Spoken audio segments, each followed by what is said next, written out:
Bien, vamos a empezar con el polígono inscrito. Recordemos que el polígono inscrito es el que tiene todos sus vértices en la circunferencia y sus lados son cuerdas a esa circunferencia.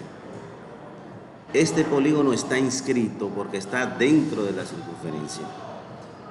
Si lo vemos desde el punto de vista de la circunferencia está circunscrita porque está por fuera del polígono. Dentro, inscrito, y por fuera, circunscrito. Ahora, para graficar un polígono inscrito con relativa facilidad, lo que vamos a recomendarle es que primero grafiquen la circunferencia. Ustedes grafican la circunferencia primero,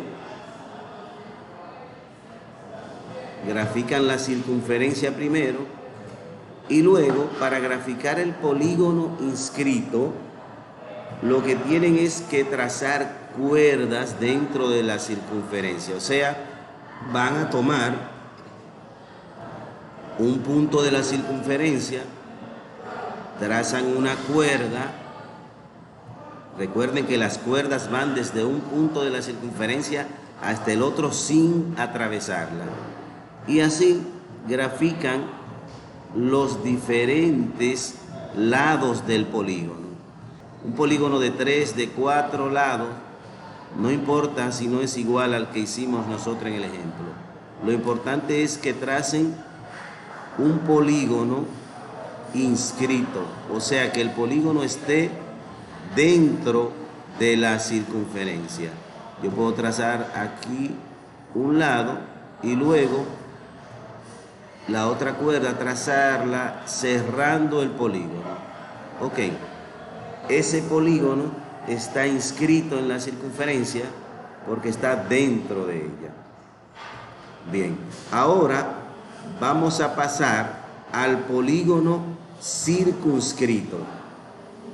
Fíjense que en este caso el polígono está por fuera de la circunferencia. Como está por fuera, está circunscrito.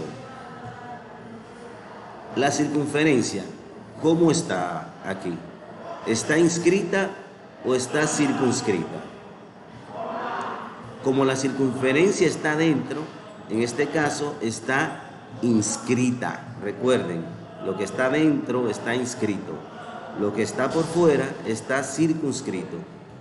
Igual que el polígono inscrito, para graficar un polígono circunscrito, nos conviene más, para facilitar en este caso, graficar primero la circunferencia.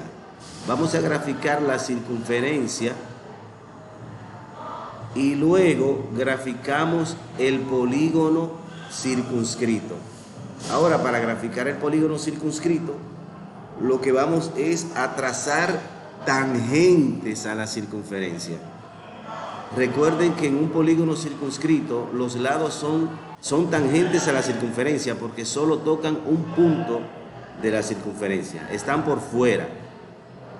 Por ejemplo, voy a trazar tangentes a esta circunferencia así. Esa es una tangente. Luego, unida a esa, trazo otra. Esa es otra tangente. Y así voy trazando tangentes a esa circunferencia hasta cerrar el polígono. Trazo otra aquí y luego cierro el polígono trazando otra tangente aquí en este punto. Ahora fíjense que me sobró un poquito aquí. Simplemente lo que voy a hacer es borrar este segmento, este pequeño. Bueno, se me fue entero, pero no importa. Lo trazamos de nuevo y ahora lo unimos allá. también podemos unirlo aquí. Bien. Lo unimos ahí y ya graficamos un polígono circunscrito. Bien, terminamos con el polígono circunscrito. Ahora vamos a analizar el ángulo central. Fíjense que el ángulo central cumple con estas características. El vértice del ángulo está en el centro de la circunferencia. Tenemos que familiarizarnos con el gráfico para que una vez veamos un ángulo central podamos identificarlo. El vértice estará en el centro de la circunferencia. Ahora, sus lados son radios, o sea, van a ser segmentos que van a ir desde el centro de la circunferencia hasta tocarla.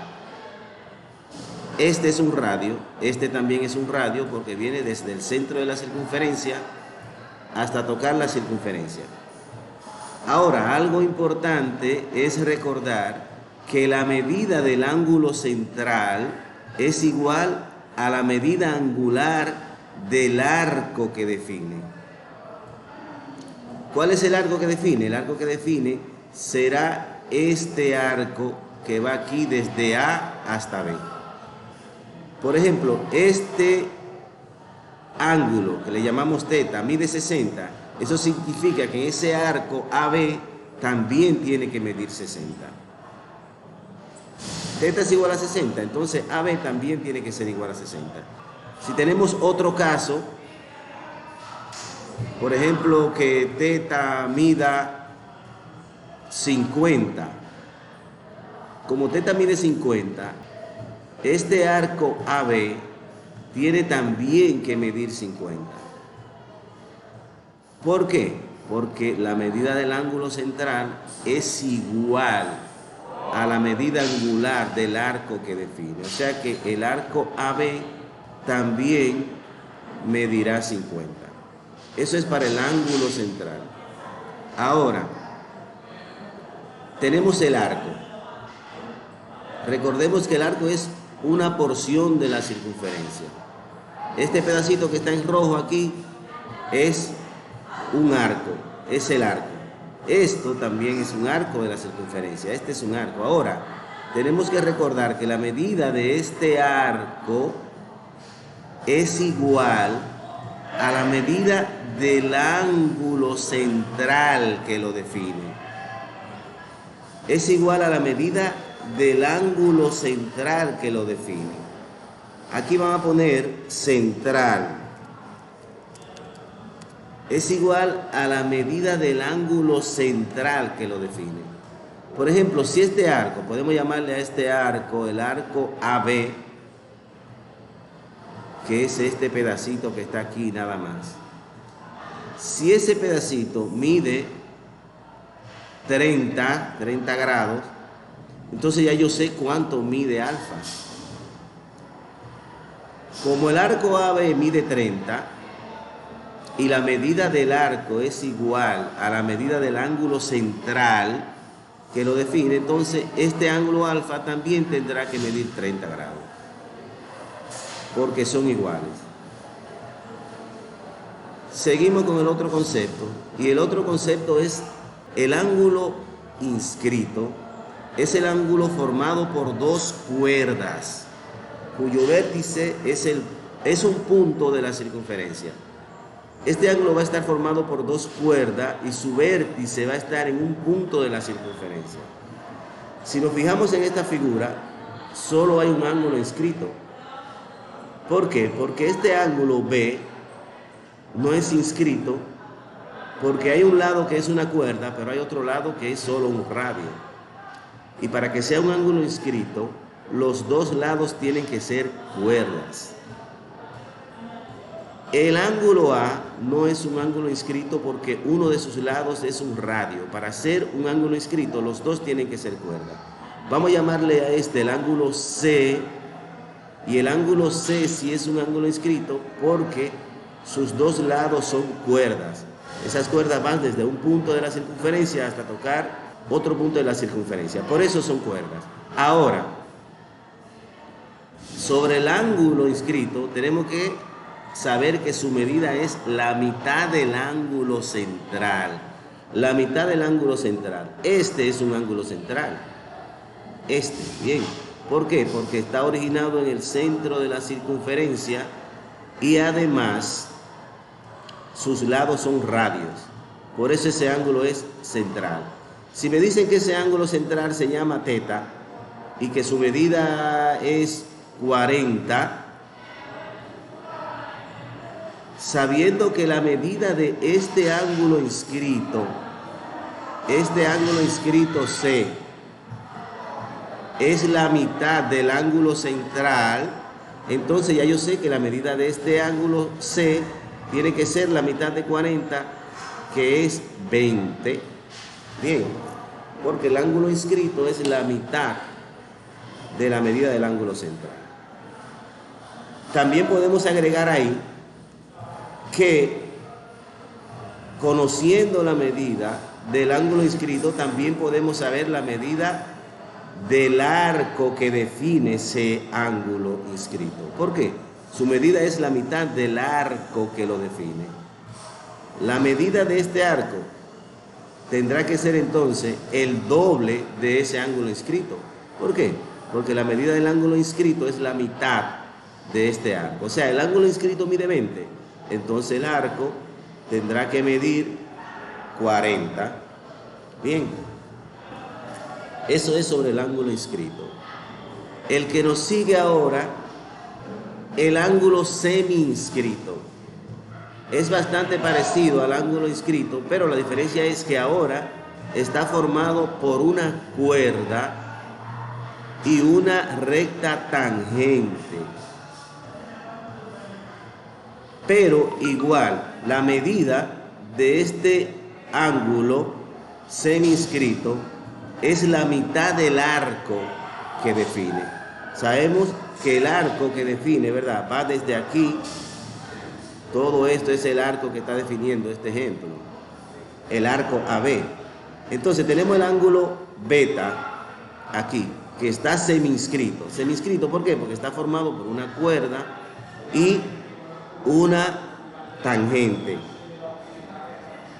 Si beta es igual a 25,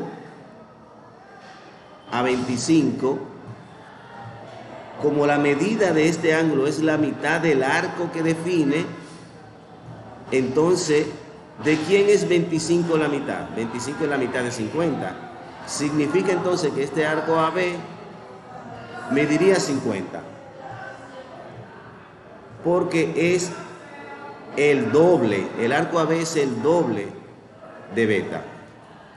Podríamos ponerlo así, que beta en este caso será igual al arco AB dividido entre 2.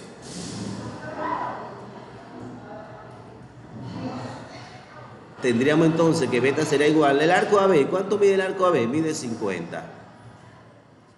Y lo dividimos entre 2. ¿Y qué va a dar? 50 entre 2 te dará 25. Esa es la forma de relacionar la medida de un ángulo semi-inscrito con el arco que define. Bien, el otro concepto que necesitamos es el del ángulo interior. Lo que tenemos que recordar es que el ángulo interior está formado por dos cuerdas que se cruzan en el interior de la circunferencia. O sea, el ángulo interior sería este que está aquí. Recordemos que este ángulo X es igual a este ángulo que estaría de este lado por ser opuesto por el vértice. Recordemos también que la suma de este ángulo X con el otro ángulo que estaría aquí en este lado nos tiene que dar 180. ¿Por qué? Porque este es un ángulo llano y la suma de los ángulos interiores a un ángulo llano tiene que darnos 180. Recordemos ese detalle para algunos ejercicios que vienen en la práctica. Ahora, ¿qué es lo que vamos a tomar en cuenta para analizar el ángulo interior? Vamos a tomar en cuenta los arcos que se forman. Aquí se forma un arco. Vamos a llamarle a este arco el arco alfa. Y aquí se forma otro arco. A este otro arco le vamos a llamar el arco beta. Bien. Entonces, ¿cuál es la relación que hay entre este ángulo interior y los arcos que se forman al cruzarse estas dos cuerdas? La relación es que ese ángulo interior, que ahora llamamos X, va a ser igual a la suma de los dos arcos formados dividido entre 2. Es como decir el promedio de los dos arcos formados. O sea, va a ser igual a alfa más beta dividido entre 2. Podemos darle valores. Por ejemplo, vamos a decir que alfa mide 80. Y vamos a decir, por ejemplo, que beta mide 100. Por ejemplo, beta mide 100. Todo lo que tendríamos que hacer es sumar los dos arcos y luego dividirlo entre 2. Vamos a ponerlo aquí. X va a ser igual a alfa. ¿Cuánto mide alfa? 80. 80. Más beta. ¿Cuánto mide beta? 100. Y todo eso lo dividimos entre 2. ¿Cuál será el valor de X? Bueno, 80 más 100, eso me da 180. Pero todavía tengo que dividirlo entre 2. Que no nos olvidemos de dividir entre 2. Después de sumar el valor de los dos arcos. ¿Qué me va a dar entonces? 180 dividido entre 2 me da 90. O sea que el valor de X será 90. El valor de este ángulo será 90. 90. Ahora, recuerden que si ese ángulo vale 90, entonces este, como es su opuesto, también valdrá 90. Y que este ángulo de aquí, como la suma de esos dos tiene que dar 180, también tendría que medir 90. Y como este es opuesto a aquel, también tendría que medir 90. Bien, recordemos que lo estamos haciendo como ejemplo, pero que no hemos graficado los ángulos tomando en cuenta que miden 90, sino que lo hacemos como ejemplo, para ver cómo podemos determinar el valor de todos los ángulos que están ahí, teniendo tan solo la medida de los arcos que define ese ángulo interior. Bien, próximo concepto que necesitamos dominar es el del ángulo exterior. En el caso del ángulo exterior, vamos a tener una relación bastante parecida al anterior. Recordemos que está definiéndose este arco de aquí, que será el arco mayor, y también se está definiendo este arco de aquí, que es menor. Y que el ángulo exterior entonces viene siendo este que vamos a llamar X. Vamos a llamar X a este ángulo exterior. ¿Cuál es la relación que existe? Si este es alfa y este es beta, entonces X, que es ese ángulo interior, va a ser igual a el arco alfa menos el arco beta dividido entre 2. Ahorita estábamos sumando, ahora estamos restando.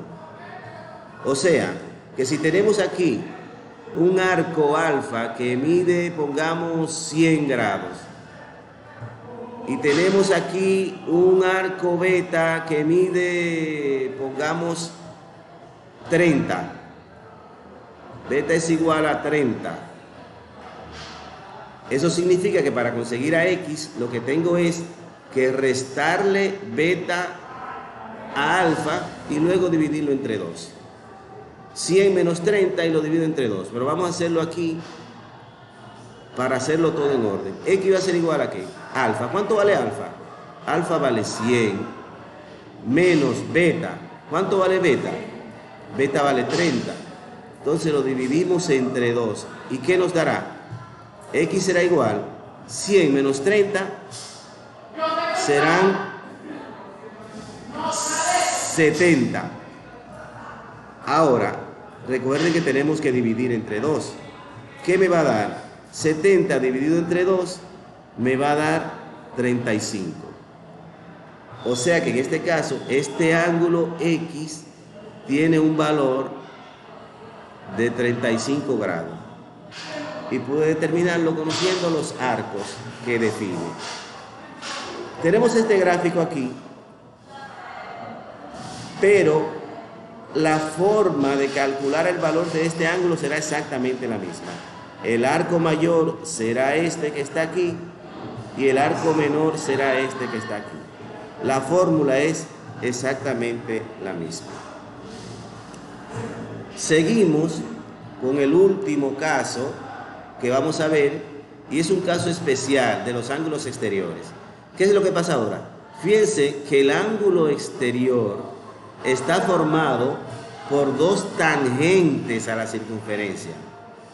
Aquí hay una tangente porque toca la circunferencia en un solo punto, y aquí hay otra tangente porque también toca la circunferencia en un solo punto.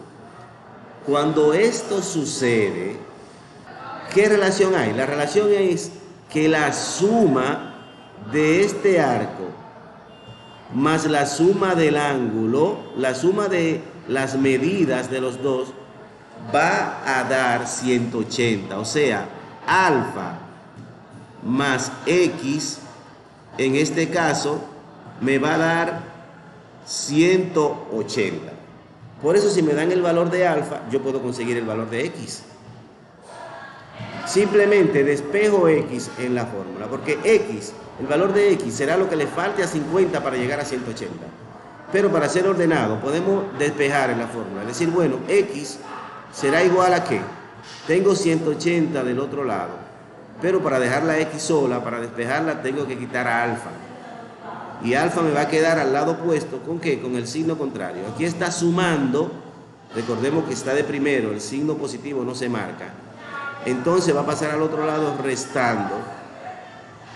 Ya tengo x despejada. Tengo 180 menos alfa. ¿Pero cuánto vale alfa? Alfa vale 50. Como alfa vale 50, sustituyo aquí. ¿Y qué me va a dar? 180 menos 50. Eso me da ¿cuánto? Me da 130, ¿verdad? Me da 130. Y ahí ya pude encontrar el valor del ángulo X solo teniendo el valor de alfa. Puede hacer eso al inverso. Si te dan a X, ya puedes conseguir a alfa. Solo tendrías que despejar alfa en la igualdad que tenemos aquí.